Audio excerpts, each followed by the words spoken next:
Pero les comento que me han indicado que soy la tutora de su sección. Así es que ahí en el Blackboard voy a crear una carpeta debajo de lo que dice sílabus, o donde está el sílabus y la calendarización. Voy a abrir una carpeta que va a decir tutoría, donde les voy a colgar una serie de informaciones que anoche pensaba hacerlo, pero ya no me alcanzó el tiempo. Con esto de los exámenes y el partido de fútbol, entonces ya no pude hacerlo. Bueno, ahora vamos a hablar sobre la placentación. ¿Qué significa esto? Esta es una parte muy importante porque como habíamos visto, por ejemplo, el huevito y les explicamos en las prácticas que como dentro del huevo, dentro de esta forma de reproducción, ya había todos los nutrientes que iba a requerir el embrión para formar, en el caso del pollito, todo el pollito. O sea, no había una conexión entre el huevito y la gallina que empollaba a los huevos durante 21 días, es decir, solo le daba calor a esos huevos, porque internamente ya estaban incluidos todos los requerimientos necesarios para formar las nuevas células que formarían a estos huevitos, ¿no? Entonces, en el caso de nosotros los humanos no es así.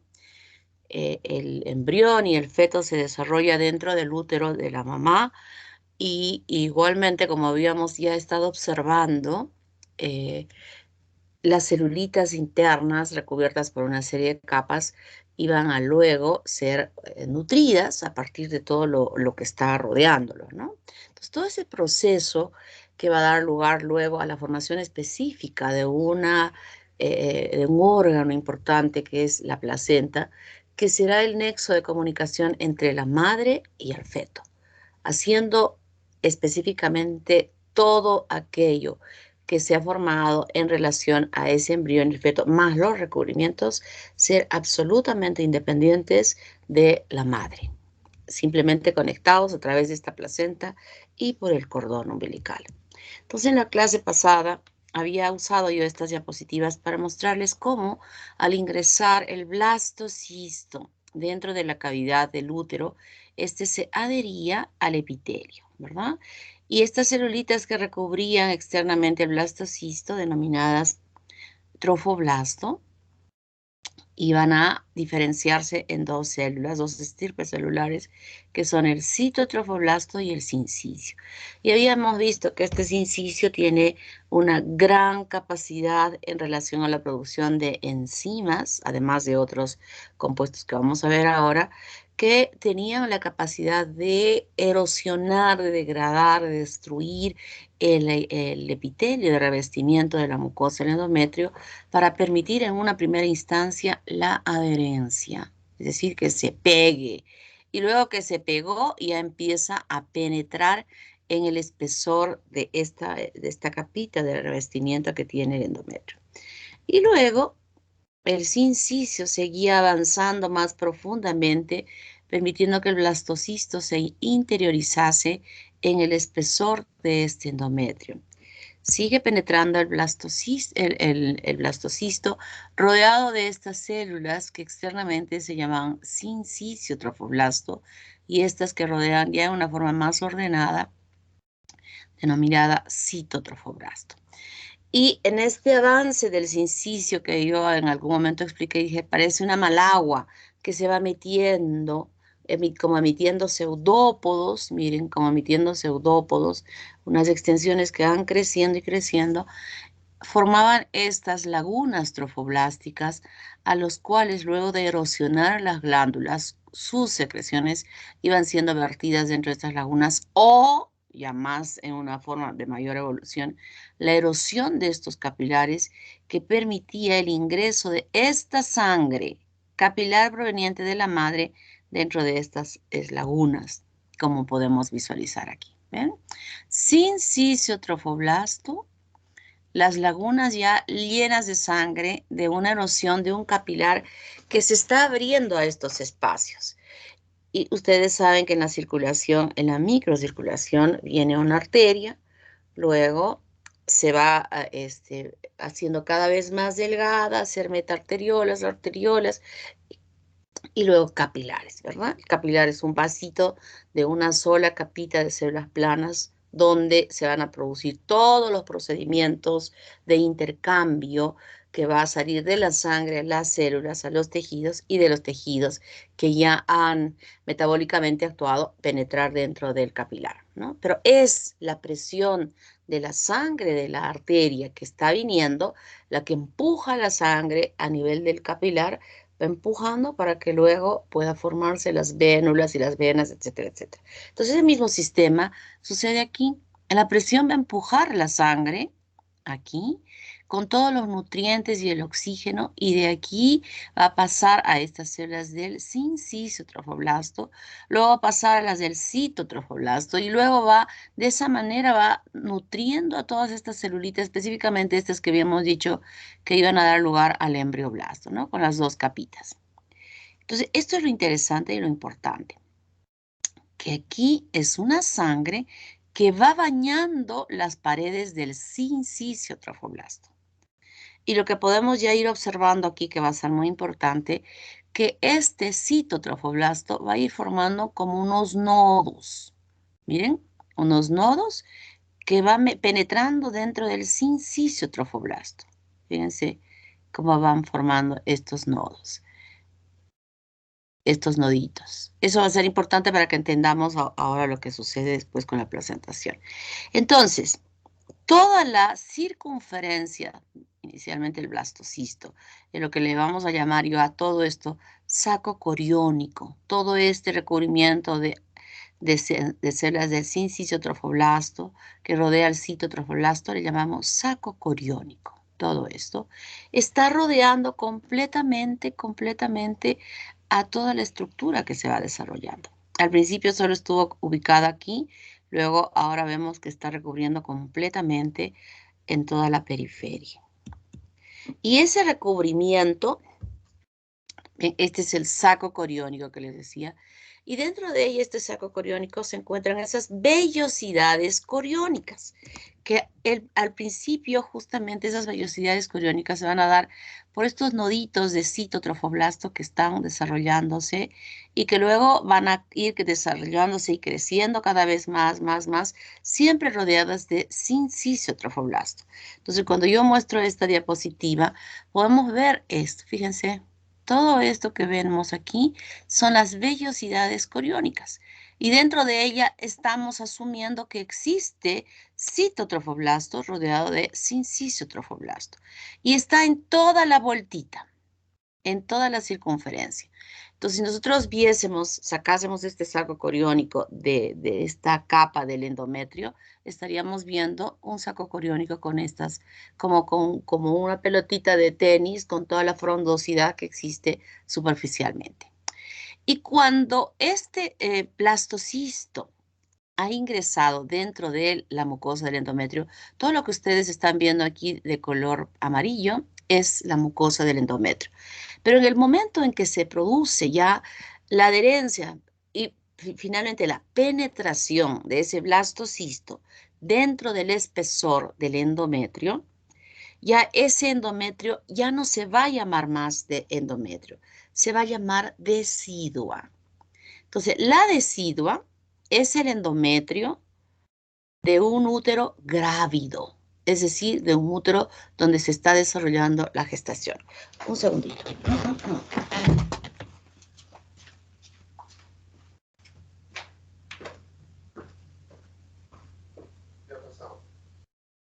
Ya vine mi café.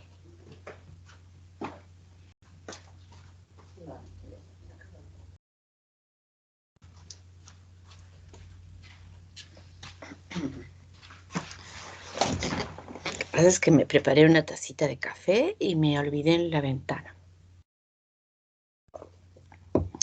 Y en la mañana es tan importante el café, ¿verdad? Para despertarnos bien. Entonces, hasta aquí entendido, ¿verdad? Desde el momento en que el blastocisto penetra en el espesor del endometrio, ya no van a escuchar de mi boca la palabra endometrio, sino voy a decir permanentemente decidua. Acá está escrito, decidua. Entonces, esta decidua va a tener diferentes nombres de acuerdo a la posición que tenga en relación a este blastocisto o saco coriónico, ya, que vamos, porque ya no es solamente blastocisto, cuando ya está rodeada de vellosidades coriónicas, le llamamos saco coriónico. Entonces, aquella decidua que estuvo frente al lugar donde se produjo la penetración inicialmente del blastocisto, le llamamos decidua basal. Decidua basal.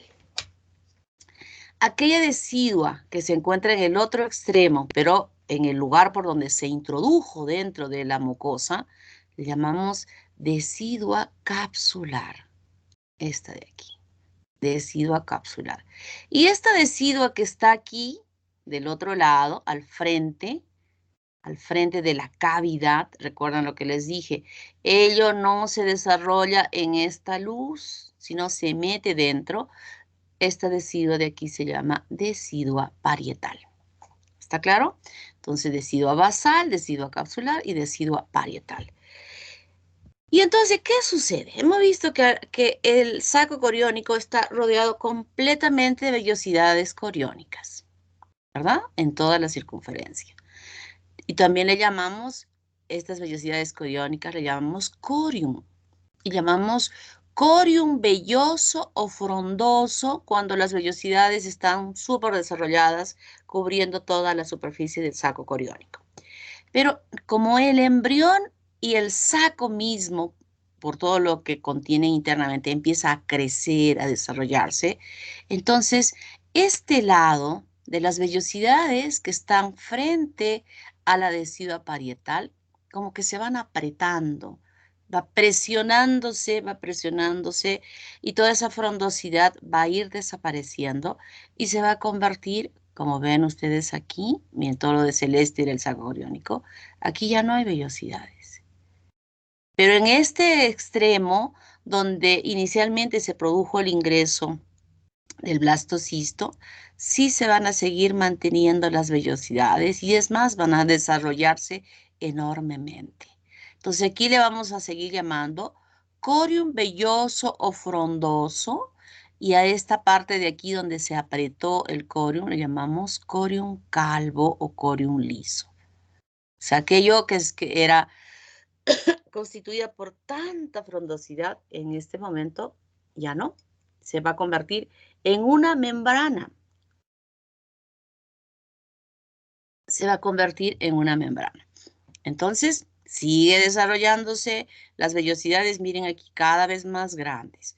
Ahora, la presión del crecimiento del embrión y del feto, aquí estamos viendo ya todo completo, va a ser luego que esta decidua capsular se pegue a la decidua parietal y desaparezca esta cavidad. Ya no va a existir esta cavidad, van a estar firmemente adheridas ambas deciduas, desapareciendo todo ello. Y entonces, ¿qué tenemos nosotros aquí? Esta imagen también nos va a servir para explicar lo siguiente. Recuerden que el embrioncito, miren, este era la cavidad coriónica que se había formado del celoma extraembrionario, ¿verdad? Eso lo expliqué en la clase. Y luego, aquí se desarrollaban las dos capitas que ya se ha formado la línea primitiva, etcétera, etcétera, etcétera, que también ya se los he explicado. Y luego, esas tres hojas embrionarias que estaban dispuestas paralelamente se cierran, ¿verdad? Se cierran y en la línea alba que también había explicado.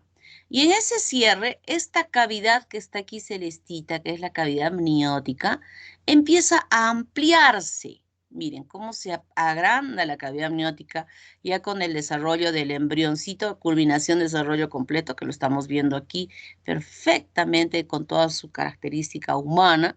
Y la cavidad amniótica se abrió enormemente, se amplió enormemente y dentro de esa cavidad se encuentra ahora el embrión.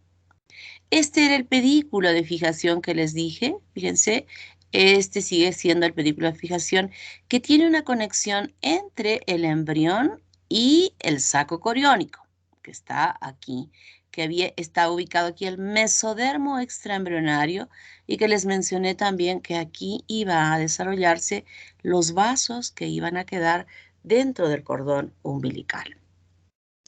Se amplía la cavidad amniótica, desaparece progresivamente esta cavidad que estaba enorme, que es la cavidad coriónica, por el crecimiento del embrión, va creciendo. Ahora este espacio va a desaparecer y esta membrana amniótica se va a pegar al corium liso o corium frondoso. Y estas dos membranas así unidas se van a mantener unidas hasta el momento del parto.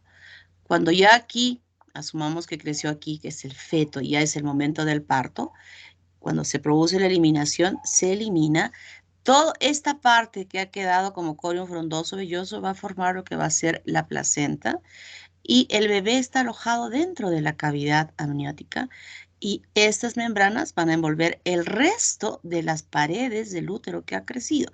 La placenta aquí la vemos enorme, pero en el crecimiento ya va a ser un área más pequeña dentro de la cavidad del útero y más el recubrimiento mayor en las paredes de esa cavidad van a estar recubiertas por este corium liso más la membrana amniótica que se van a convertir en dos capitas que van a estar recubriendo internamente toda esta cavidad.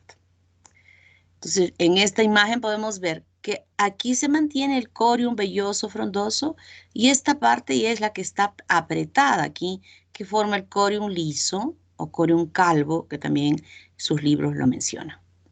Hasta aquí me han entendido, ¿verdad?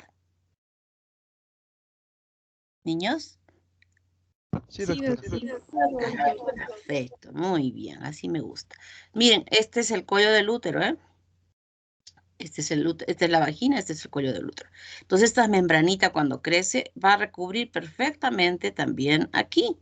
Va como tapando que por aquí no pueda ingresar nada. Esto se cierra con un tapón mucoso muy denso que va a mantenerse durante todo el tiempo de gestación. Entonces, todavía estamos en un periodo más pequeñito, pero esto va progresivamente, va a permitir el crecimiento del embrión y luego el feto, el crecimiento de este útero. Pero ya nos hemos organizado bien de saber y entender que se está desarrollando dentro del espesor del endometrio. Y aquí tenemos, fíjense, que está el pedículo de fijación o tallo conector, que también se llama. Esta es la cavidad amniótica y este era el saco vitelino. El celoma extraembrionario que le habíamos dicho que esto se iba a llamar cavidad coriónica, ¿verdad? Entonces va creciendo, la membrana amniótica va a empezar a crecer para ampliar la cavidad, va a empezar a desarrollarse. Aquí se va a producir el estrangulamiento del saco vitelino, que también ya lo hemos estudiado. Las vellosidades en toda la circunferencia en este punto. Pero aquí ya vemos, miren, cómo este lado las vellosidades coriónicas empiezan a aplanarse y se siguen manteniendo todavía en este otro lado. Internamente la cavidad amniótica se va ensanchando más, se está ampliando más, hasta que finalmente esta membranita permite con este crecimiento que desaparezca la cavidad coriónica. Desaparece y ambas membranas se juntan, se fusionan, porque ya el corium frondoso que estuvo aquí se va a convertir ahora en un corium liso y aquí se adhiere el corium liso con la membrana amniótica. El rezago del saco vitelino, miren cómo este pedículo empieza a elongarse también, formando lo que va a ser el cordón umbilical. Y en este momento podemos apreciar que uno de los extremos de este corium está mucho más desarrollado, aparte de que se ha mantenido, se ha desarrollado enormemente, ha desaparecido esta cavidad para formar ahora, ser reemplazada por la ampliación de la cavidad amniótica y que las membranas que se han formado, porque el corium frondoso se ha aplanado y ha formado una membrana lisa, está ahora firmemente adherida a esta membrana amniótica. ¿Ok? Entonces, de esa manera es que se forma de esta mantención del corium velloso frondoso, es que se va a formar la placenta. Esta es una imagen real donde vemos aquí al embrión. Miren, aquí a ver, ¿quién me dice qué es esto que estoy señalando con el punterito? ¿Qué es esto? El techo del cuarto ventricular. Muy bien. ¿Quién eres, niña?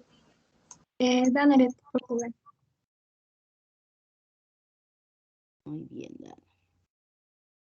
Bien, ¿Ven? Miren el techo. Este es el techo, entonces sería el cuarto ventrículo, lo que estoy señalando. Esta capita que está aquí, que sería la membranita esta que está aquí, sería la membrana del amnios, ¿verdad? Por fuera está el corium velloso frondoso. Miren cómo se ve. En toda la circunferencia.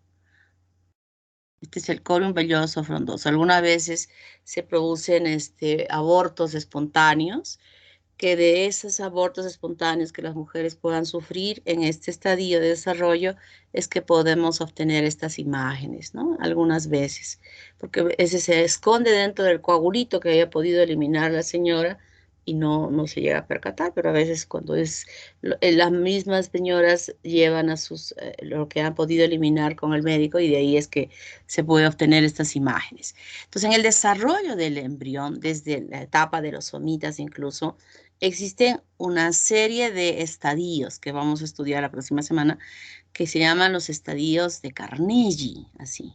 Y en este caso nos está mostrando por estas características que este embrión tiene 32 días de desarrollo. Aquí, miren qué belleza, ¿no? Miren, lo que hemos visto en la práctica. Aquí están los esbozos de los miembros superiores e inferiores. Este es el ojo. Este es el mesencéfalo, ¿eh? Diencéfalo y telencéfalo están acá. Y por acá atrás está el romboencéfalo recubierta por esa cavidad. Y dentro podemos ver ya las imágenes de cómo se están formando esta red de vasos importantes que van a ser para la nutrición de ese producto. Entonces, llegamos a este punto. Creo que hasta este momento ya hemos entendido perfectamente bien cómo o de dónde se va a desarrollar esa placenta. Una placenta que la podemos estar visualizando ya aquí. Miren. Dentro de la cavidad amniótica está el fetito que normalmente se va a posicionar de esta forma. La cabecita aquí, abajo, este es el cuello del útero, y la parte caudal hacia la parte superior. Esto es lo normal, lo normal. Y esta cabecita es muy importante que esté en esta posición porque va a facilitar luego que se pueda desencadenar el parto. Esto es el nacimiento de un parto eutóxico, que significa un parto normal. Algunas veces sucede al contrario, o sea, que la cabecita esté por acá y los pies por acá. Entonces, obviamente, el bebé lo primero que va a salir van a ser los piecitos, ¿no? Y cuando esto ya hace el experto, ya sea el médico o a veces ya las obstetrices también alcanzan esta destreza de reconocer que la cabecita no está en esta posición, sino está para arriba, entonces ya hablamos de que va a ser un parto distóxico, distóxico. Usualmente cuando se está en una ciudad, el parto distóxico anormal, que no es correcto, va a ser atendido a través de una cesárea, ¿no? Pero cuando estén ustedes en su pueblo haciendo sus serums y donde ustedes van a hacer de todo, médicos, ginecólogos, obstetras, etcétera, etcétera, etcétera, nos van a decir, no, este parto, bueno, si tal vez lo detecta más tempranamente y no en el momento del trabajo de parto, puede tener la posibilidad de trasladar a la señora a la ciudad más cercana para que pueda ser atendida. Pero si la señora les llega en expulsivo, ahí en su pueblo, alejado a 40 horas a caballo, ¿qué van a hacer? Van a tener que atender un parto podálico. Entonces es bueno que aprendan, pregunten a su profesor cuando estén haciendo obstetricia y decirle, doctor, ¿cómo debo atender este parto? Porque el doctor de repente a veces solo se enseña como que vamos a hacer el trabajo dentro de la ciudad, pero hay un tiempo que se llama serums, que tienen que ir a un pueblo a atender. Entonces, ese es un parto distóxico y es toda una técnica para atender a un producto que están haciendo, que sus piecitos están saliendo por aquí. A veces pueden surgir complicaciones, entonces uno tiene que saber. Y luego, en un lado, tenemos a esta estructura que se llama la placenta. Una placenta que está conectada al feto a través de este cordón umbilical que lo tenemos acá. Entonces, yo tengo un corte de aquí. Lo primero que quiero que veamos es esto. Todo esto que está aquí en estos cuadraditos que ven ustedes acá se llaman cotiledones. Y estos cotiledones han sido aquel crecimiento de las vellosidades coriónicas que se han desarrollado dentro del espesor de lo que era el endometrio. Y como resultado de este crecimiento, desde el endometrio van a crecer como unos tabiques, fíjense, estos que están aquí, que son los septos placentarios, que son muy importantes como que sirve para sostener mejor el crecimiento de estas vellosidades en su espesor. Y cada uno de estos que lo vemos macroscópicamente se llaman cotiledones. Cuando sale la placenta, nosotros evaluamos bien toda esta superficie. Y dentro de ese cotiledón se va a producir esto, fíjense. Todo esto sería un cotiledón. Y dentro del espesor de él, la vellosidad coriónica se ha desarrollado con múltiples ramificaciones. Y dentro de las ramificaciones, una red vascular, hasta que llega en una microcirculación exactamente igual a la que nosotros entendemos de la circulación que existe en nuestro cuerpo, que se han ramificado de vasos muy grandes hasta que sean más pequeños. Y dentro del cordón umbilical están justamente estos vasos. Una gran vena umbilical con dos arterias umbilicales, que son estas. Y nosotros sabemos siempre que en las circulaciones que tenemos en nuestro organismo hay una arteria y dos venas, ¿verdad? Pero aquí es al revés, al revés. E igualmente el contenido de sangre que van a existir en estos vasos va a ser también al revés, porque siempre sabemos que a nivel de las arterias circula la sangre arterial y a nivel de las venas la sangre venosa. Y cuando estoy diciendo esto, ya estoy diciendo que en esas arterias va a haber oxígeno, van a haber nutrientes y todo lo demás, y en la vena el CO2 y todos los desechos, ¿verdad?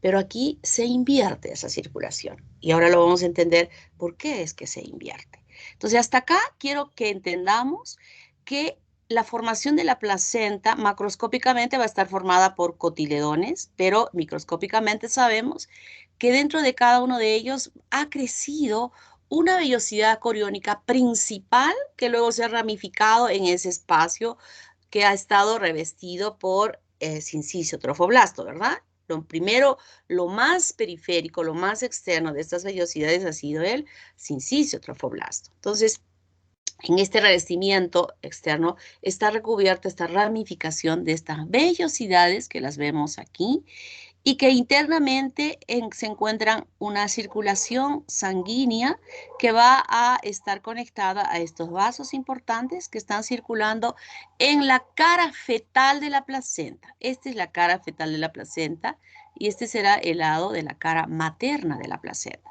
y que se conectan a estos vasos importantes que están dentro del cordón umbilical y que el cordón umbilical justamente va a estar conectado al ombligo de ese embrioncito y de ese feto posteriormente. Entonces, ¿qué vemos acá? Miren, creo que ya hemos entendido, pero para entender mejor voy a explicar de esta manera. Síganme con la imaginación lo que yo voy a explicar.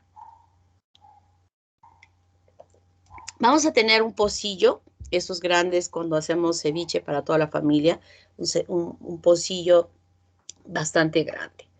Luego en este pocillo grande yo le voy a abrir un hueco en el centro mismo del pocillo. Le abro un hueco y me voy a asegurar que también le voy a proveer una tapa a todo este pocillo grande. Pero en esa tapa le voy a aperturar múltiples orificios en esa tapa. O sea, pequeñitos, circulitos, circulitos en toda la superficie de la tapa, como una espumadera. La espumadera es un instrumento que tenemos nosotros en la cocina, que es como un cucharón plano con múltiples huequitos, se llama espumadera.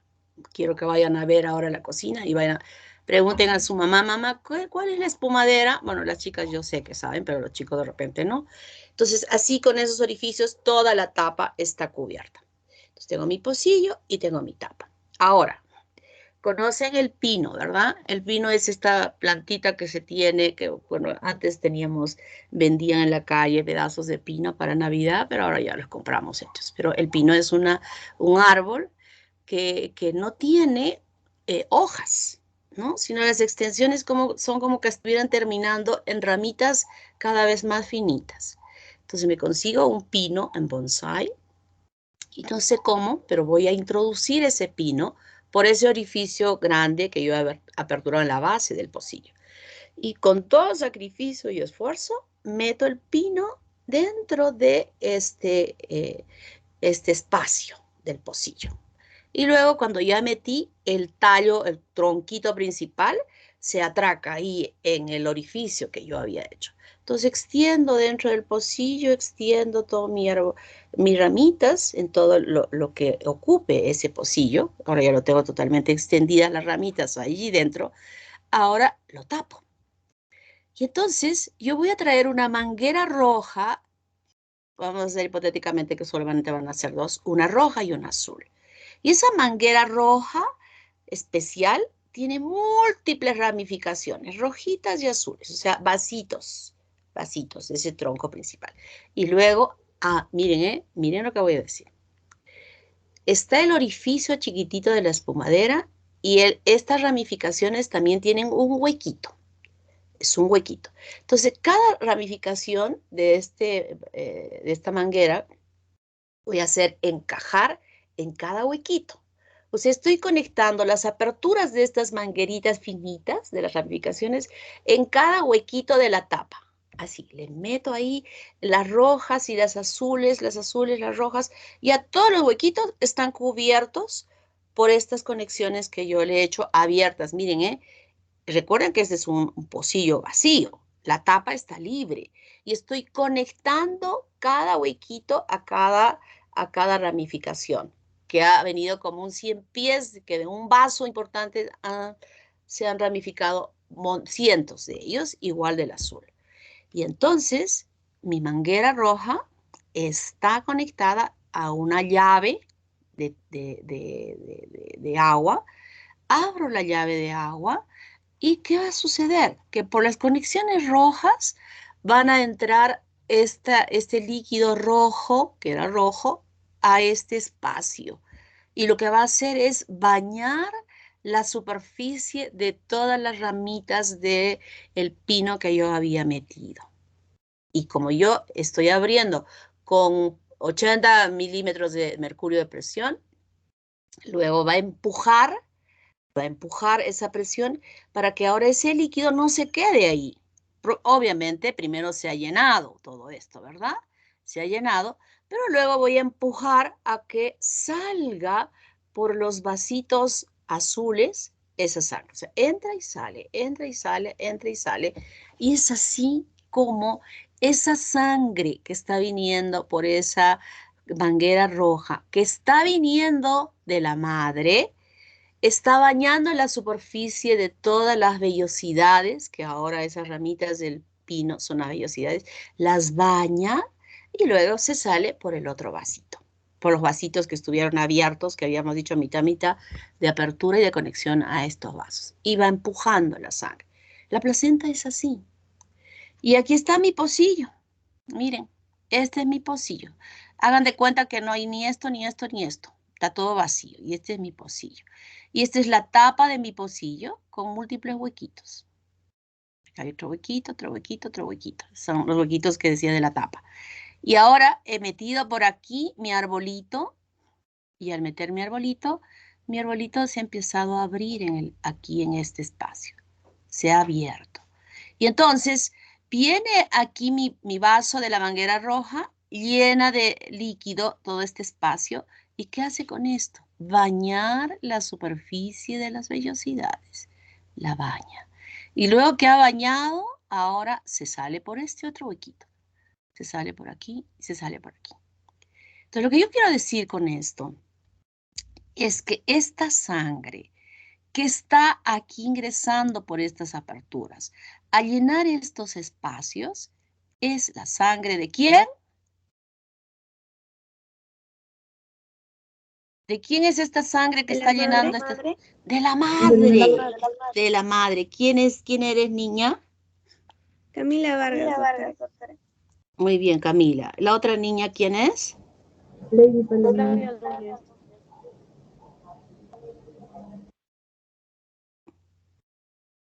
Entonces, fíjense, quiero que me entiendan. Yo lo único que quiero es que me entiendan lo que estoy diciendo.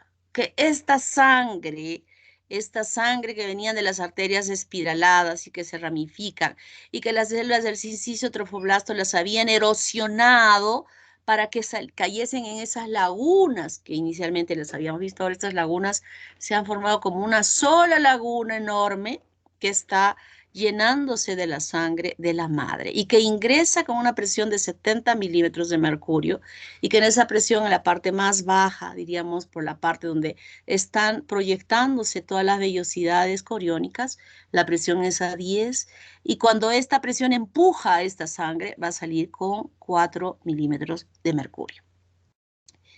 ¿Y qué sucede dentro de las vellosidades coriónicas? ¿Qué es lo que sucede? Miren, aquí está el cordón umbilical donde dije hay una vena y 2 arterias.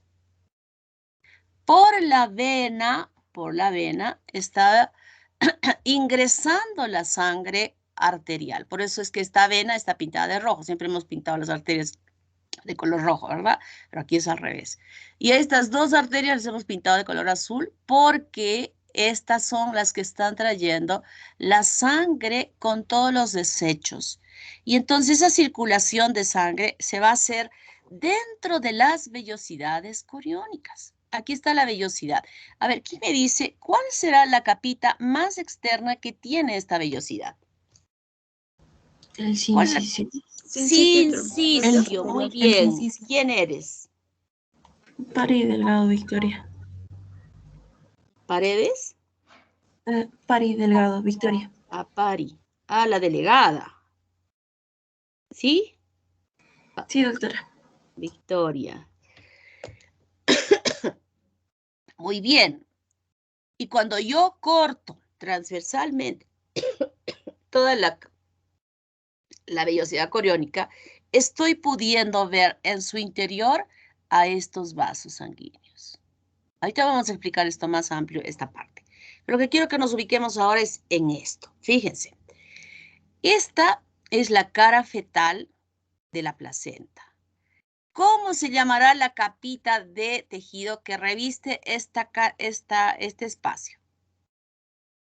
Bueno, acá dice el nombre, ¿no? Este sería la membrana amniótica. La membrana amniótica.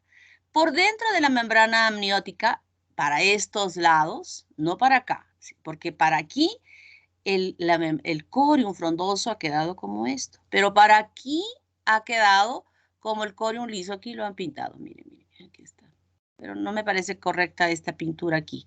Pero sabemos que por dentro de la amnios está el corium, la membrana coriónica, que le llamamos también así. El corium liso se va a llamar la membrana coriónica.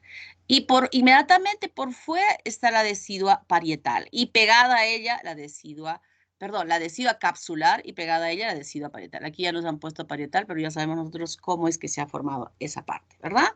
Y de este otro lado es la cara materna de la placenta, que está firmemente adherida por estos septos que habíamos dicho, tabiques placentarios, que en su desarrollo es la decidua que se mete aquí como para dar mayor sostén, o sea, para asegurar mejor a la placenta en su adherencia hacia la decidua. ¿Qué otro elemento importante nosotros encontramos? Que toda esta cavidad, está revestida de sincicio trofoblasto. Sincicio que luego también va a recubrir a las vellosidades externamente, ¿verdad? Y ahora, ¿qué sucede aquí? Que internamente a este sincicio trofoblasto, se encuentra el citotrofoblasto. Y en las partes apicales de cada vellosidad de los troncos más importantes, escuchen bien lo que voy a decir, ¿eh? Ese citotrofoblasto erosiona, rompe al sincicio trofoblasto y atraviesa hacia el exterior en estas partes. La atraviesa. Y en estos lugares, aquí, y se va extendiendo la capita de celulitas en toda esta superficie en contacto con la decidua en este punto, formando lo que se llama la coraza citotrofoblástica. Y este punto donde se metió el citotrofoblasto se llama vellosidad de anclaje. Eso va a fijar aún más a la placenta y es mejor porque esta vellosidad de anclaje va a permitir que estas ramificaciones como que estén totalmente estiraditas para que la sangre las bañe perfectamente cuando esté ingresando a esta cavidad. Porque si no hubiese estas vellosidades de anclaje, todas estas ramitas ¡ploc! Se cayesen acá amontonadas y no permitirían que en toda la superficie de las ramificaciones estuviera circulando la sangre para bañar estas superficies. Mi café está helado. Entonces, a ver, voy a repetir esto como que creo que se han quedado medios en el aire. He visto sus caras. Esta es una vellosidad coriónica, que es de un tronquito principal se ha ramificado bastante, ¿verdad? Pero ¿qué sucede aquí? Que en la parte más apical, o sea, de la vellosidad que ha llegado a la copa del arbolito, por debajo ya hemos dicho que todo el recubrimiento de estas vellosidades era sincisio trofoblasto, ¿verdad? Pero en esta parte aquí, en esta parte apical, las células del citotrofoblasto que estuvieron debajo de este sincisio, rompe al sincisio, justo en este punto, lo rompe y atraviesa, al romper, atraviesa al sincisio y luego se extiende en todas las direcciones, ahora permitiendo que sea el citotrofoblasto el que esté en contacto con esta decidua.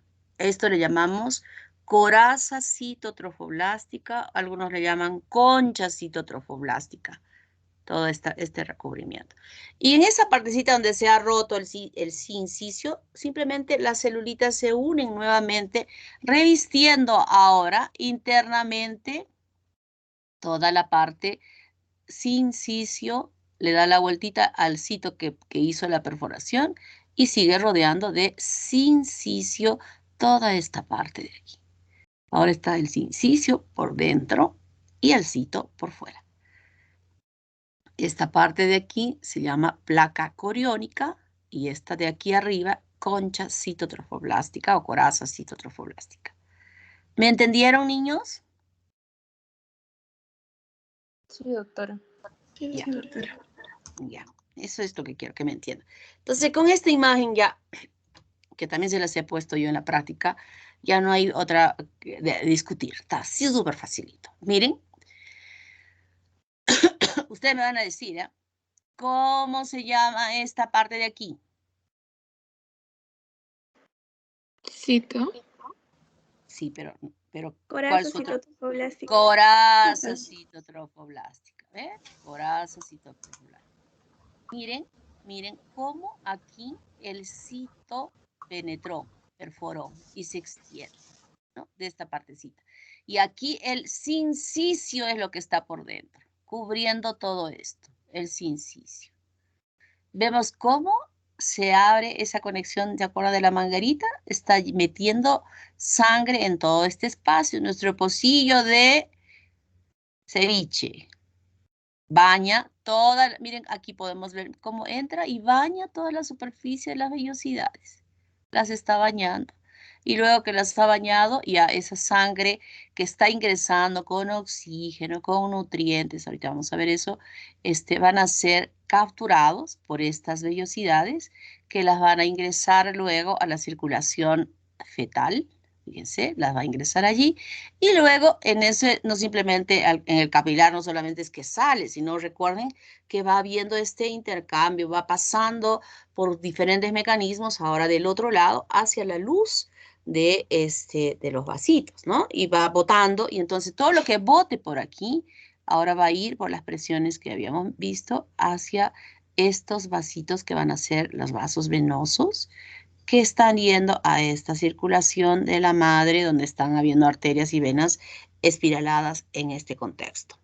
Y internamente cada vellosidad tiene su microcirculación, hasta la microcirculación, que igualmente van a confluir para formar vasos más gruesos, que luego se conectan para formar estos dos vasos, estos tres vasos importantes y que estarán dentro del cordón umbilical. Creo que ahora ya lo hemos entendido. Todo este es el corium velloso frondoso que se mantuvo y ahora sí estas capitas, miren, aquí creo que está más clarito. Este es el amnios. Todo esto que se convirtió en, se llama corium, aquí, amnios, corium liso. Esta es parte de la decidua en este punto y es la decidua parietal la que está en contacto para este lado. Pero de luego para acá será la capsular pegada con la parietal. Esta sería, ¿qué decidua sería esta? Hasta acá. Basal. Basal, muy bien, eso se merece una crucecita. ¿Cómo te llamas, niña? Jacqueline Paz. Jacqueline Paz. Muy bien, Jacqueline. Entendido, comprendido, ¿verdad? Me interesa que entiendan. Esto se llamaba la placa coriónica, como les decía hace un momentito, ¿no? Entonces, lo que me importa, después van a encontrar nombrecitos, pero ya lo que me interesa es que ustedes hayan entendido. Y estas son las vellosidades coriónicas, que son tres. Vellosidades primarias, secundarias y terciarias. Las primarias es aquella vellosidad que yo les había mostrado al principio, donde el citotrofoblasto habían como unos botoncitos. Si los cortamos transversalmente vamos a tener citotrofoblasto internamente y luego sinciciotrofoblasto, vellosidad primaria. Luego tenemos que dentro de esas células del citotrofoblasto se va metiendo el mesodermo extraembrionario, ¿se acuerdan? Que les decía, miren, aquí ya se metió el mesodermo, entonces tenemos que se convierte en una vellosidad secundaria. Mesodermo, citotrofoblasto y sinciciotrofoblasto. Pero cuando dentro de esa vellosidad ya empiezan a formarse redes de vasos, y vemos vasos, entonces se convierte en una vellosidad terciaria. Y tenemos al citotrofoblasto y al sinciciotrofoblasto. Estas capitas de células que estamos visualizando aquí es lo que se llama la barrera placentaria. ¿Qué sangre circula acá dentro de este capilar? ¿El feto? Del feto. Una sangre que de pronto hasta es diferente a la sangre de la madre.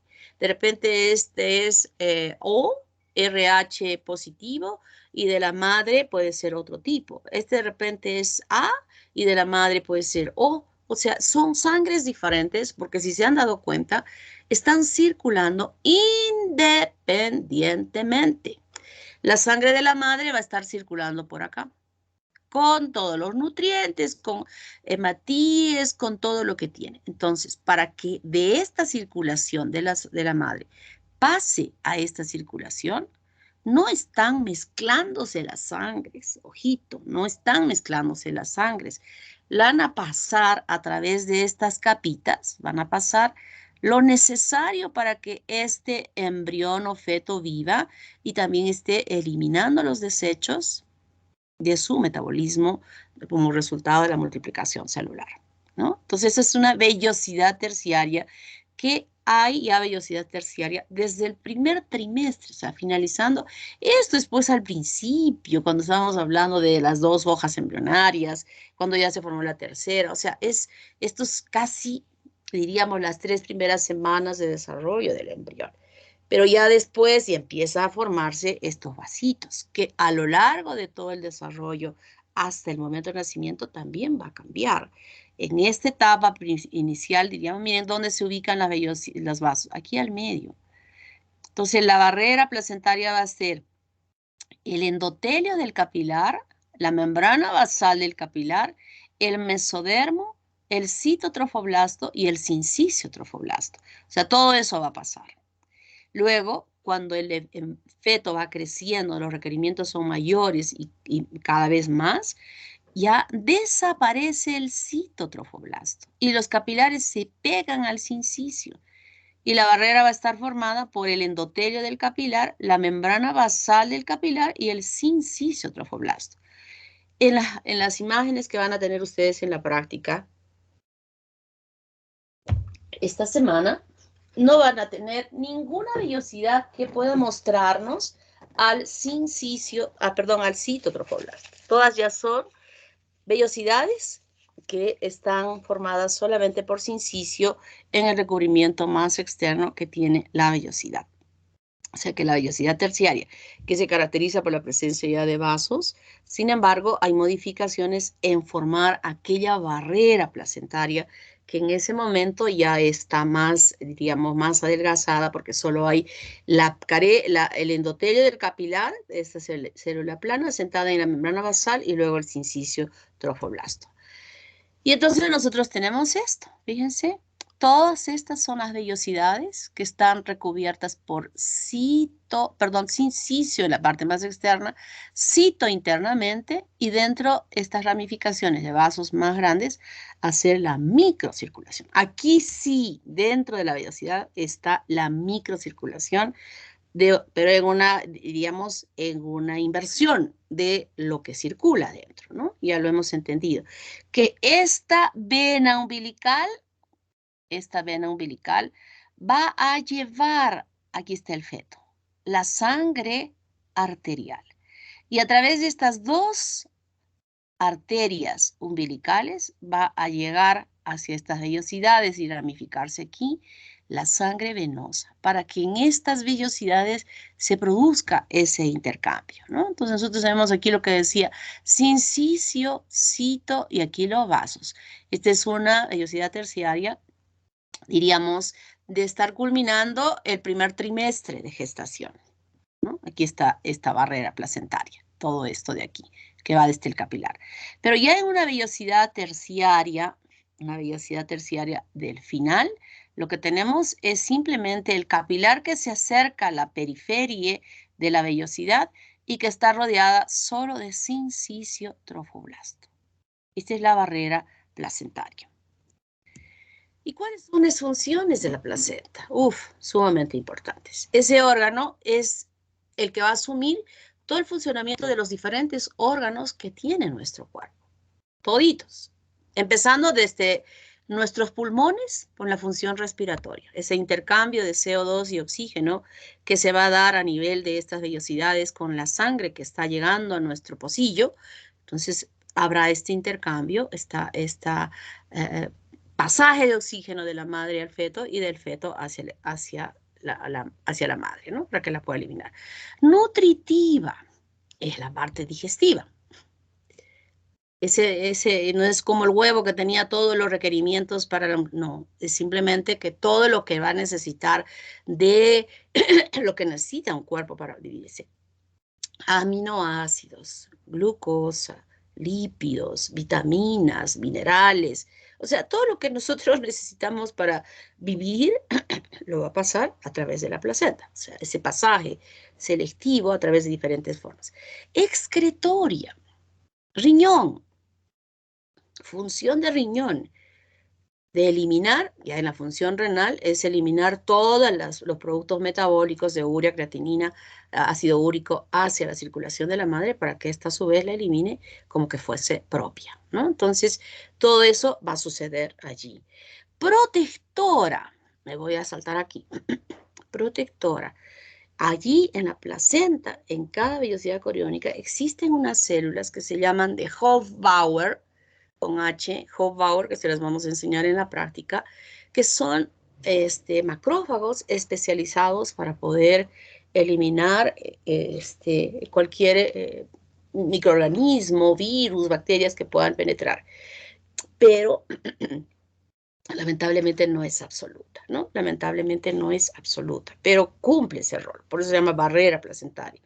Definitivamente cumple un rol muy importante, pero desgraciadamente no da una protección absoluta.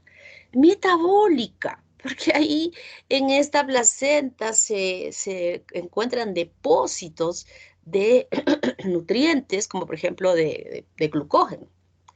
Allí se guarda el glucógeno para que el feto pueda utilizarlos en el momento en que éste requiera de una mayor cantidad. O sea, cumple esta función importante.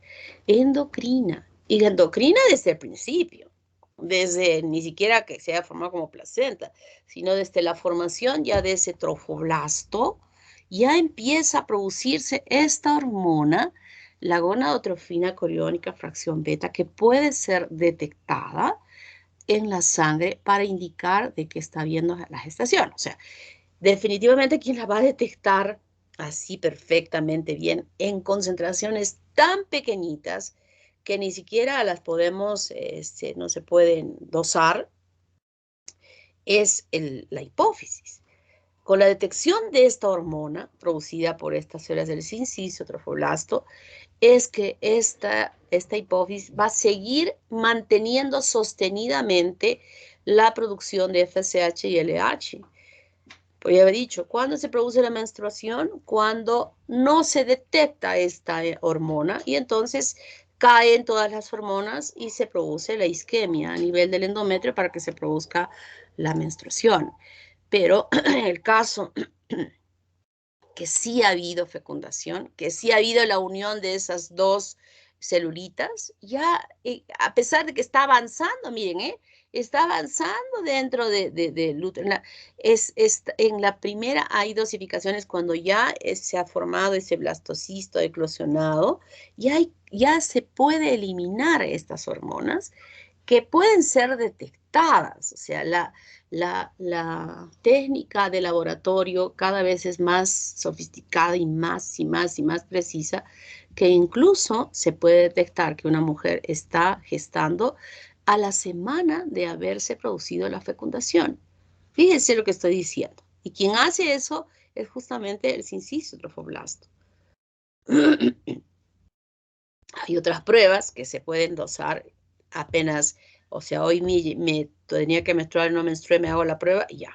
Y cada vez, obviamente, cuanto pasa más tiempo, a los 15 días yo ya puedo dosar si estoy embarazada o no estoy embarazada en orina, cantidades mayores de gonadotrofinas que pueden dosarse en diferentes técnicas. Claro que las que son más, diríamos, más tempranas, tienen un costo altísimo frente a las que, como por ejemplo, el caso de 15 días después de que no llegó la regla, voy a dosar en orina, el costo va a ser menor, ¿no? Pero fíjense la importancia de la producción de esta hormona que va a permitir la mantención de la gestación y que no se produzca un parto. Lactógeno placentario tiene la misma función de la prolactina, que va a estimularse y va a apoyar a la glándula de la hipófisis para que ya empiece a prepararse las glándulas mamarias a futuro para el momento del parto. Progesterona y estrógeno. Esto es muy importante porque ya había mencionado que ese cuerpo amarillo, si es que hubo gestación, se desarrolla mucho más, que puede ocupar casi la mitad o más de la glándula del ovario, crece enorme con la función de la producción de progesterona y estrógeno, que finalmente son las dos hormonas que van a mantener ese endometrio perfectamente bien irrigado, perfectamente funcionando para que ese huevito que se metió y anidó dentro de él, el blastocisto, pueda seguir allí desarrollándose y creciendo perfectamente. Y esa responsabilidad la va a asumir hasta los 3 primeros meses de gestación. A partir del tercer mes ya va siendo reemplazado. Bueno, en ese momento ya totalmente es reemplazada su función por la placenta en la producción de progesterona y estrógeno, que ahora, a partir ya diríamos, claro, que no es que justo el tercer mes y no, o sea, estoy hablando de asumir completamente. ¿Se está produciendo en ese lapso de tiempo hasta los... Claro que sí, se está produciendo, pero ya va a asumir totalmente la responsabilidad en la producción de estas hormonas para mantener ese endometrio perfecto, para que haya esta conexión perfecta entre el crecimiento de la placenta y toda la anatomía que esté cubriendo al feto, la placenta. Y hasta ese tiempo, el cuerpo amarillo. Y también produce tirotropina, que tiene todas las características de la TSH, en su estimulación para producir estas hormonas tiroideas por parte de la placenta y que van a asumir ese rol en el comportamiento idéntico al producido por la glándula tiroides. Entonces, esta transferencia se hace aquí. Miren, este es el capilar fetal que dije estaba pegadito al sincicio trofoblasto. Y aquí se va a realizar todo este pasaje. Productos de desecho, dióxido de carbono. Ah, no, antes de que me pase aquí. Entonces, ¿cómo pasan todos estos compuestos de un lado u otro lado? De uno extremo al otro extremo. Por difusión simple, por un transporte pasivo, no requiere energía ni nada. Oxígeno, CO2, agua, sales, ácidos grasos, aminoácidos no esenciales, urea, creatinina, ácido úrico. O sea, el pasaje de estos es pasivamente de acuerdo a la concentración que exista de un lado para el otro. O sea, es un pasaje de mayor concentración a menor concentración y de esa manera, sin mediar ninguna energía para el pasaje, van a ser transportados todos estos componentes. Difusión facilitada, que existan ahí proteínas que permitan el pasaje de un extremo al otro extremo. Por ejemplo, glucosa en estas moléculas transportadoras que van a pasar hacia el lado del feto. Transporte activo. Aquí sí ya hay un motor, una fuerza que pueda permitir el pasaje. Y aquí pasan los aminoácidos esenciales, hierro y yodo. Y por pinocitosis, es decir, que envuelven, porque tienen, y es una molécula grande que no puede pasar libremente a través de estas capas, sino que forman como una envoltura, como que está fagocitando al componente anticuerpos. Pero anticuerpos tampoco que no sean muy grandes. Por ejemplo, inmunoglobulina G puede pasar esta barrera placentaria para proteger con estos anticuerpos que están elaborados por la madre, el producto mismo, si es que llega a pasar, puedan ser destruidos internamente. Y grasas neutras, ¿no? Estos son los mecanismos por los cuales todos estos compuestos pueden pasar de un lado hacia el otro lado. Entonces, decíamos, productos de desecho, dióxido, urea, ácido úrico, bilirrubina, que van a pasar del feto hacia la madre. Este es el espacio intervelloso donde estos glóbulos rojos corresponden a la madre y este es el capilar que se encuentra dentro de la vellosidad coriónica. Otras sustancias, antígenos RBC, estos son los de la sangre, fíjense, que pueden pasar, eso es muy importante, y que van a entrar dentro de él y pasen a través de la barrera placentaria. Entonces, cumplen roles de pulmones, de riñones, van a ingresar nutrientes, oxígeno, agua, hidratos de carbono, aminoácidos, lípidos, electrolitos, pueden pasar anticuerpos, IgG, ojo, IgG, vitaminas, minerales, etcétera, etcétera. Sustancias que no pueden pasar. Bueno, lamentablemente, no todas. Por ejemplo, esta barrera puede pasar el treponema pallidum. Pueden pasar parásitos y también virus. Por ejemplo, parásitos, el Toxoplasma gondii puede pasar. Virus como la rubiola, el citomegalovirus, el virus del HIV, el virus del herpes, bueno, varios otros más pueden pasar esta barrera, lamentablemente, y alterar el desarrollo normal del embrión o que simplemente puedan inducir a que sean eliminados, ¿no? No puede pasar la inmunoglobulina S, la inmunoglobulina M fundamentalmente, olvídense de la S, la M. Esta es una molécula, como ustedes estarán aprendiendo ahora, que es muy grande, demasiado grande, que no puede pasar. Y algunas veces se ha encontrado esta inmunoglobulina M dentro de la circulación del feto al momento de nacer. Entonces, cuando se ha detectado esto, asumimos que ya el feto en ese estadio de desarrollo tiene la capacidad de formar anticuerpos, ¿no? Si es que encontramos una M. Tampoco puede ser fácilmente pasada la transferrina. Y lamentablemente sí pueden pasar, como dije, dentro de estos microorganismos, otra serie de compuestos que pueden lamentablemente alterar el desarrollo de ese embrión y el feto. O sea, sí, por eso decía, esta barrera placentaria lamentablemente no es absoluta, porque pueden pasar desde sustancias hasta microorganismos que podrían afectar el desarrollo de ese feto. Entonces, con esto yo quiero decir el cuidado que se debe tener de esa mujer gestante en la exposición que pueda tener en el entorno para que no pueda permitir que algo que podría estar afectando a esa persona, a esa mamá, pueda también afectar a ese producto, porque esa barrera no es absoluta y hay riesgos. Entonces, señora, pues no puede estar dándose la gran vida de hacer lo que quiera, de irse a cualquier sitio, a cualquier evento donde haya hacinamiento. Felizmente ahora no lo puede hacer, pero hay riesgos, ¿no? Entonces significa que una mujer que está gestando, conociendo de esto, tiene que cuidarse, tener una comida muy saludable, estar expuesta a ambientes no nocivos para ella en cuanto al aire, en cuanto a la ingestión de compuestos que podrían ser dañinos para ese producto. Entonces miren esta imagen, corium velloso frondoso y del otro lado ya se convirtió en un corium liso. ¿Cómo es el proceso del parto? ¿Alguien me puede decir el tiempo? Me olvidé de mi celular, no lo tengo. ¿Cuánto tiempo tenemos? 20 minutos, doctor. Tengo 20 minutos, ¿sí? ¿Tengo 20? Ya. Entonces, el parto eutóxico, el nacimiento eutóxico va a ser que, llegado el momento donde ya el feto ha alcanzado la mayor maduración, se produce una hormona que es la que va a actuar eficientemente aquí. ¿Cómo se llama? Oxitocina. Oxitocina. Muy bien. A ver, ¿quién es? Dígame rapidito sus nombres. Victoria, ¿quién más? Claudia, ¿no? Lady Palomino Vedregal. Ya. Y Victoria. Antes me dijo una niña Núñez. ¿Es la misma? Sí, doctora Claudia Núñez. Ya. O sea, esta es tu segunda participación, Claudia, ¿verdad?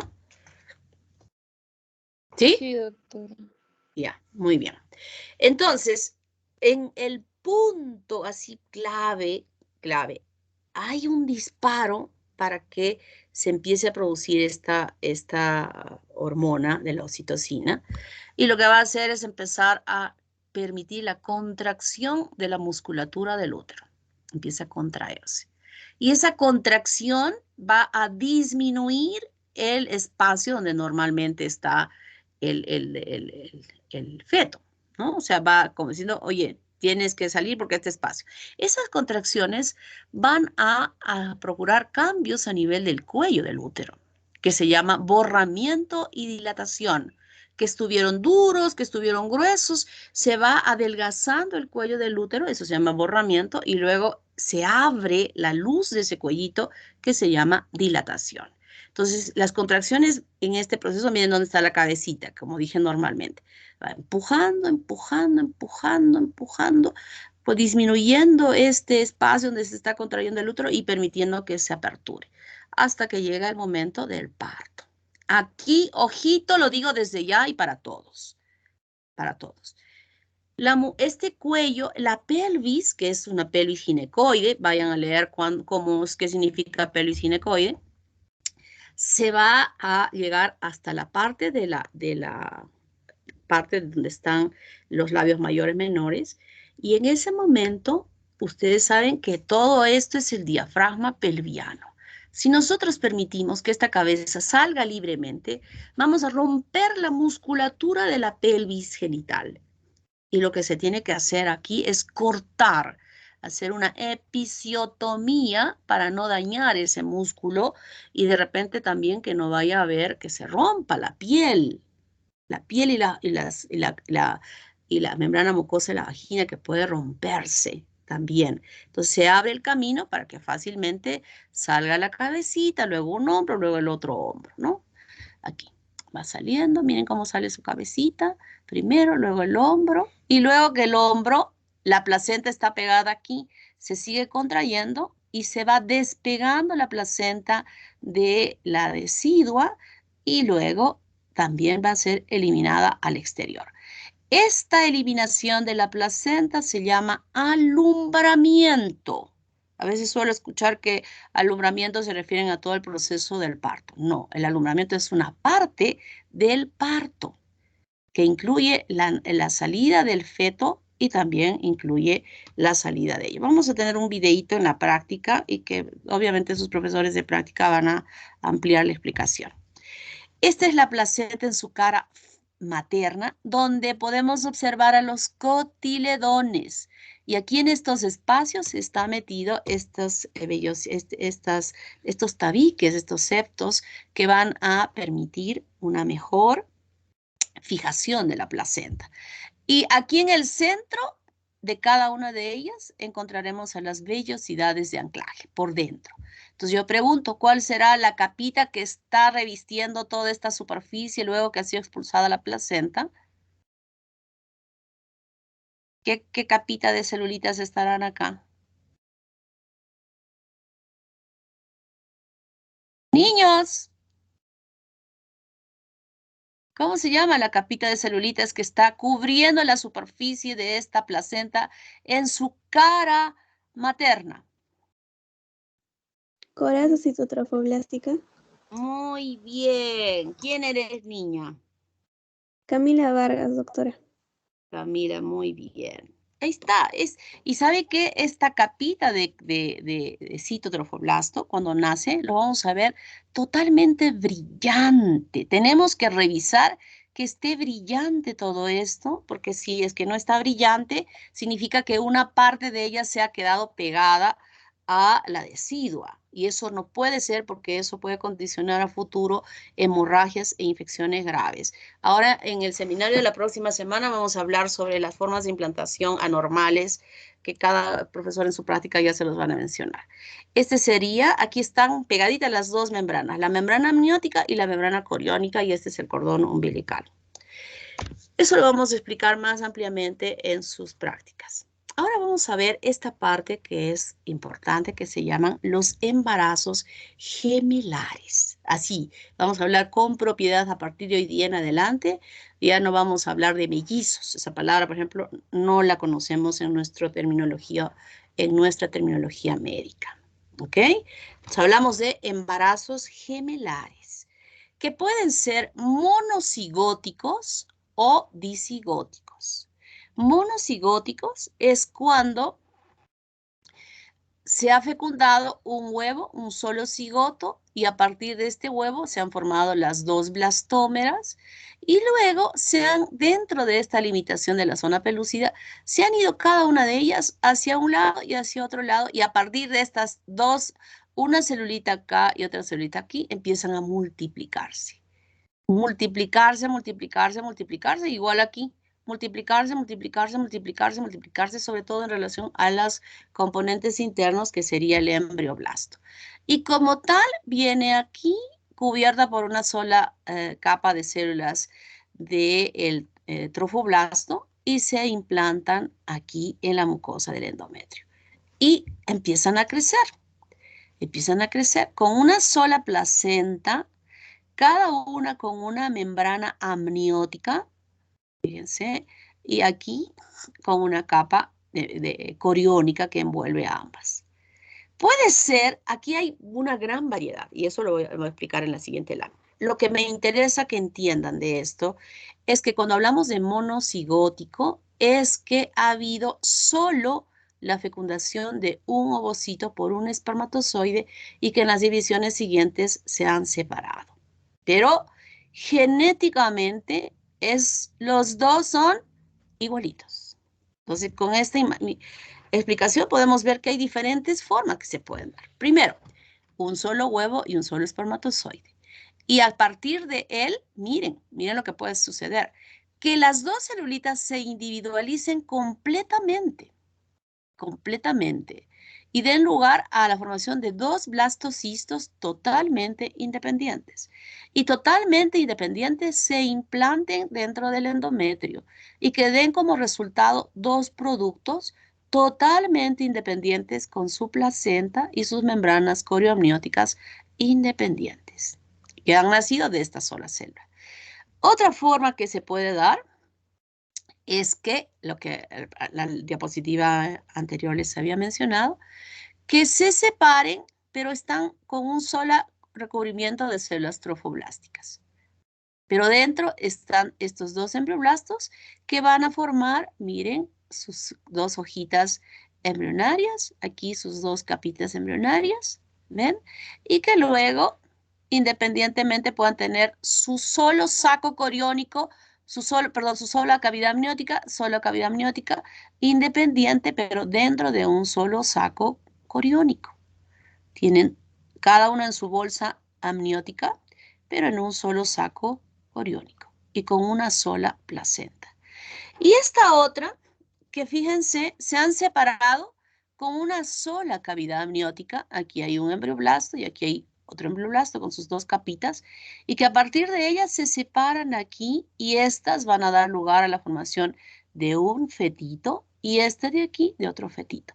Pero están dentro de una sola cavidad amniótica. Miren. Y también están dentro de un solo saco coriónico y con una sola placenta. Fíjense, ¿eh? Y sin embargo son monocigóticos. Ojito, son monocigóticos.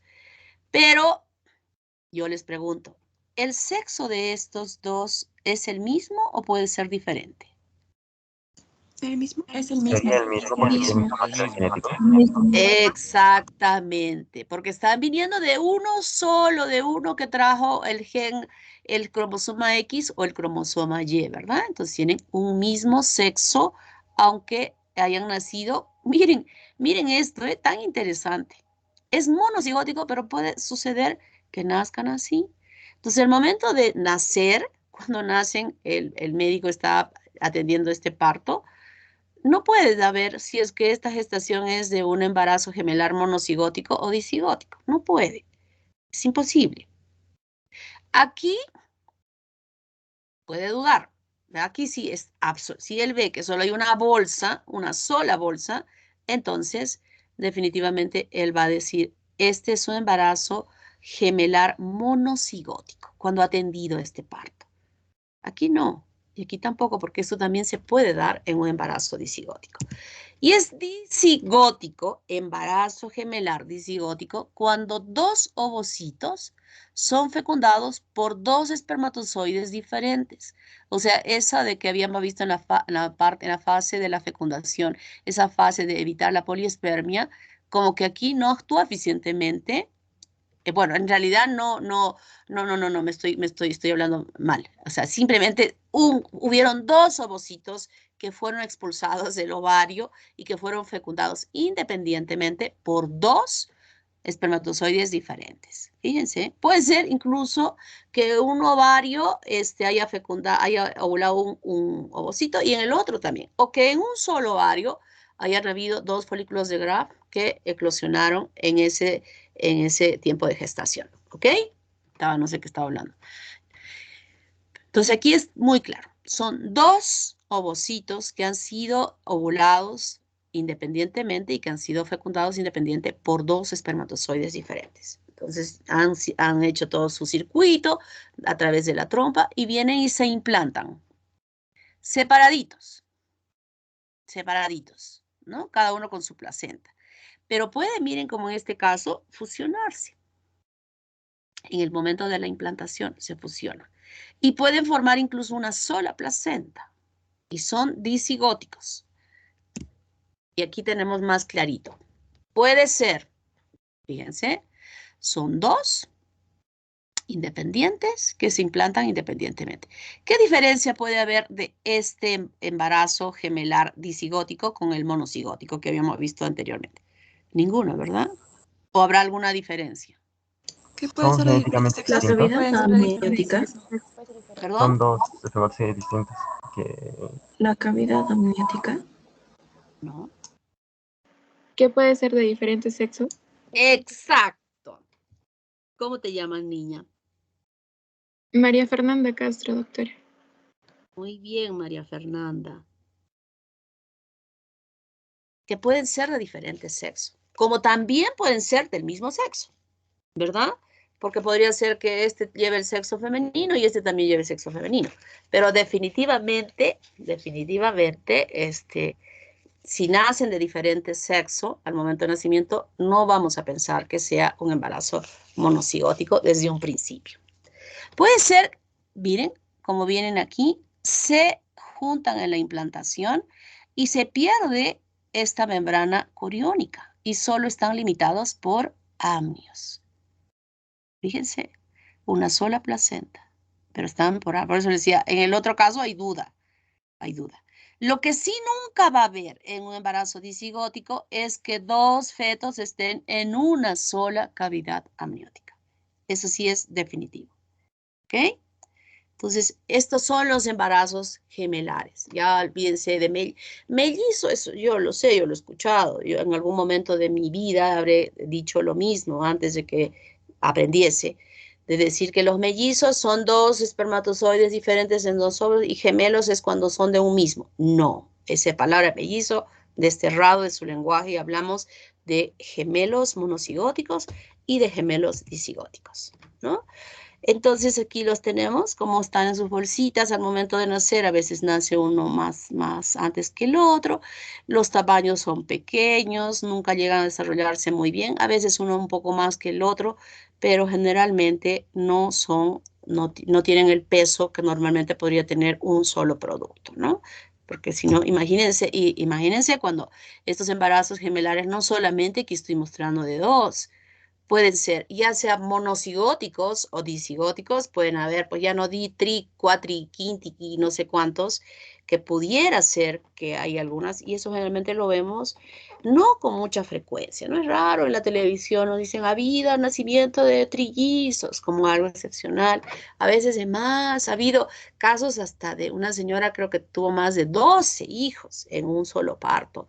O sea, son cosas que suelen suceder, pero en nuestra situación podríamos provocar a que suceda esto cuando hacemos estas técnicas de fertilización, que ustedes van a volver expertos en eso preparándose para la próxima semana, que puedan entender cómo a veces cuando se implantan estos ya embriones externos, no usualmente se implanta uno, ¿no? Ahora las técnicas son cada vez más buenas, que no hay tanto riesgo, pero el resultado puede ser que a veces nazcan más de uno, pueden ser dos, o a veces pueden ser tres, extraordinariamente pueden ser tres. Pero sucede que a veces los niños pueden nacer unidos por la cabeza o unidos por alguna otra parte de su cuerpo, como vemos aquí.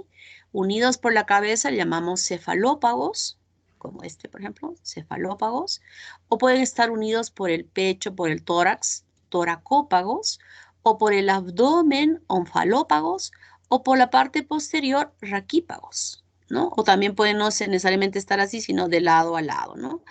Esto es muy importante el determinar si en estas uniones comparten órganos comunes, un solo corazón, un solo hígado, o sea, que lleguen a compartir.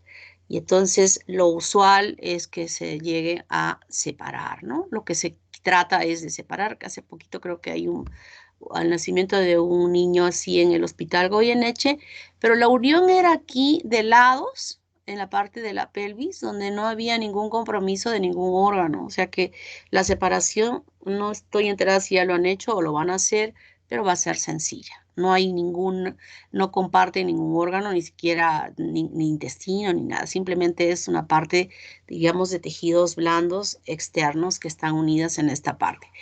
Pero, como mencioné, es complicado cuando están unidos, o sea, mantiene aquí un solo hígado, a veces un solo estómago, o aquí, a veces corazón. Miren, esto es tan complicado que se pueda separar, a no ser que ya con una tomografía con sustancia de contraste se pueda observar que ambas masas cerebrales están totalmente independientes aún en la circulación. Miren esta unión que se tiene. Esta es una situación bien difícil, sobre todo para la familia, para la madre, ¿no? Porque cuando a veces se llega a separar, se tiene que sacrificar la vida de uno de ellos para que pueda sobrevivir la otra persona. Entonces son decisiones que se tienen que tomar cuando, por ejemplo, el órgano que compartan pueda ser corazón. Ese órgano no va a poder latir para dos personas que van creciendo. Entonces, en esa situación, se tiene que tomar la decisión de que ese órgano tiene que servir solo a uno, o de repente buscar hacer un trasplante de corazón para la otra persona. Bueno, esto está avanzando pues increíblemente bien, permitiendo que pueda hacer esto, ¿no? O que simplemente los papás dicen, no quiero que se separen. Y es más, o sea, hay situaciones en que las mismas personas ya no quieren separarse. Y son decisiones propias porque ellos lo desean así y quieren compartir sus vidas juntos, ¿no? Miren, estos señores, a mí me da la impresión que tienen alguna alteración mental, ¿no? Una deficiencia mental. ¿Cuándo es que se produce esto? ¿Por qué se producen los siameses? A estos se les llaman siameses. Estos son los siameses. Cuando la separación de ese embrión, que ha sido obviamente monocigótico, haya desarrollado ya las dos capitas de las hojitas, ya no solo las dos, sino las tres hojas. O sea, cuando hay separaciones de esas tres hojas embrionarias, cuando ya están ectodermo, mesodermo y endodermo, y en ese punto se quiere separar independientemente. Es allí cuando surgen estas uniones de los siameses. O sea, que hemos visto que las separaciones, hasta que sean la segmentación con la formación de estas hojas, de estas dos hojas embrionarias, entonces van a ver el desarrollo de gemelos monocigóticos con una bolsa única de saco amniótico. Pero cuando ya esta división se va a desarrollar, ya en la etapa de que se han formado las tres hojas embrionarias, el resultado va a ser la formación de estos siameses.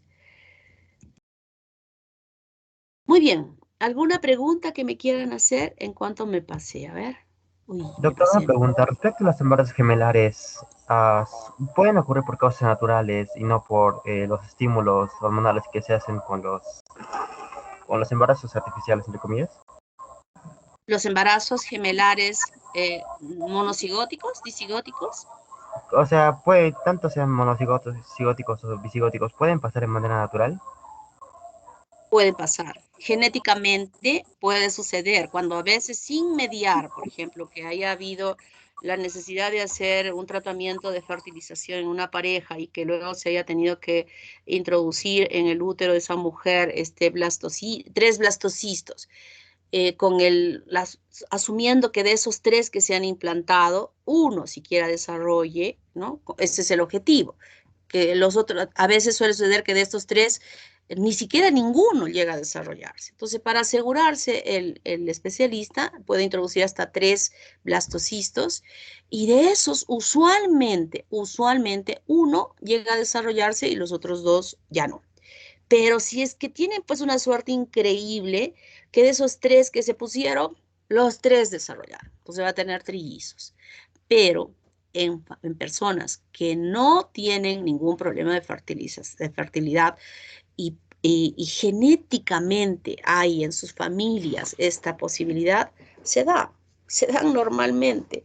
Cuando yo decía que habían casos en la literatura que referían de 12, creo que hay un caso de más incluso, no eran el resultado de que habían sido manipulados para que pudieran hijos, que no pudieron tener y que luego pudieron por una estimulación. No, fue natural, fue natural. Entonces, genéticamente a veces cuando son una pareja, ¿no? Dice, uy, en mi familia yo tengo antecedentes que mis tíos han sido mellizos o gemelos, ¿no? Y la chica dice, ah, yo también. Y están, cuando ya se casan y tienen sus hijitos, van a tener hijitos, están asustados porque dicen, uy, de repente nos van a salir mellizos, o siempre esta expresión de mellizos, ¿no? Gemelos. Y resulta pues que sí, ¿no? Tienen una pareja, un embarazo y les sale dos. Y están, dice, y queremos tener otro hijito más, pero tienen temor a que pueda salir otra vez otros embarazos, o que tengan otro embarazo gemelar, entonces a veces ya no se animan porque es tan difícil tener muchos hijos, que no, o si es que lo hacen, también lo tienen. Por ejemplo, voy a extrapolarme al personaje al deportista que yo más admiro y que nadie lo va a igualar, jamás. Siempre tengo, en mi familia hay gente que me anda peleando conmigo, yo siempre ando peleando con ellos, que es Roger Federer. A mí me encanta el tenis, aunque yo no lo juego. Pero Roger tiene la esposa tuvo 2 embarazos, y en el primer embarazo tuvo 2 hijas y en el segundo embarazo 2 hijitos. Bueno, ya han dicho que no van a tener más porque en 2 embarazos ya tuvieron 4 hijitos. Fíjense, qué tal suerte que justo 2, y ellos no han hecho ninguna técnica, sino que ancestralmente en sus genes de sus familias había la posibilidad que pudiesen tener esta posibilidad de poder tener gestaciones numéricas. Entonces, uno nunca sabe, ¿no? Puede suceder si es que ancestralmente pues hay esa información en los genes, y si todavía se juntan 2, imagínense si expresa más esa posibilidad.